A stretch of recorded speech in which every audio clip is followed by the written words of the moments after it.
Maraming mga bagong experience ang nararanasan ngayon ng ating defending champion.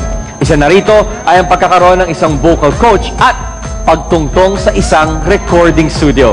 Pakinggan natin ang excited niyang kwento.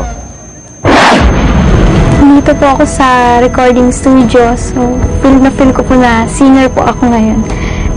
Matagal na po akong kumakanta pero po, ngayon ko lang po na feel yung nakapunta dito sa recording studio. Masaya po ako dahil po na-meet ko po si Miss Annie ng The Company. Marami po akong natutunan sa kanya.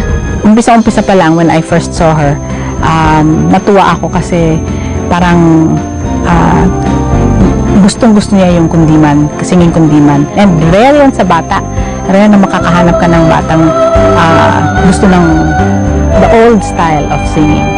Dati-dati po, si Papa lang po nagtuturo sa akin. Pero po ngayon, na-experience ko po na may coach po talaga ako.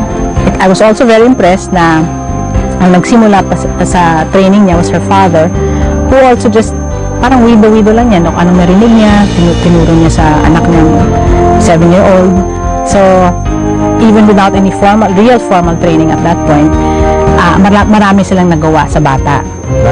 Proud din ako dahil gawin mo, isang professional singer ang nagtuturo na sana ko. Hindi, dati ako lang eh. At ako'y nagpapasalamat sa talentadong Pinoy na sa pamagitan niyo, marami pa kayong matutulungan na katulad namin. The willingness and yung desire is there. And you see it when she performs. Parang watching her perform is a pleasure kasi para kang napapangiti ka, you enjoy the music, you want to hear more of it.